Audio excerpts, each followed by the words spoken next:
आता आम्ही काय करत असतो की SML नंबर आला म्हणजे स्टेट मेरिट लिस्ट नंबर, तो आला की आम्ही तुम्हाला 5 कॉलेजेसची नावं देत असतो की साधारणतः या 5 कॉलेजमध्ये तुम्हाला ऍडमिशन मिळण्याची शक्यता आहे.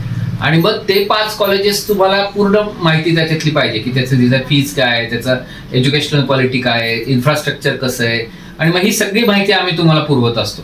आणि मग त्याच्याप्रमाणे तुम्हाला साधारण अंदाजाने कॉलेज मिळण्याची शक्यता जवळजवळ 90% असते. मग त्याप्रमाणे तुम्हाला मार्गदर्शन केलं जातं. कमी मार्क असले तरी तुम्ही निराश होऊ नका, कारण तुम्हाला MBBS बरोबरच BDS, BAMS, BHMS, physiotherapy, occupational therapy अशी वेगळी क्षेत्र उपलब्ध आहेत आणि त्याचे चांगले चॉईसेस कसे द्यायचं याचं पूर्ण ज्ञान असायला हवं. आणि चॉईसेस तुम्हाला कुठली मिळू शकतात, सगळ्यात महत्त्वाचं म्हणजे तुम्ही लिस्टमध्ये शेवटपर्यंत राहणं आणि पेशन्स ठेवणं हे फार महत्त्वाचं आहे.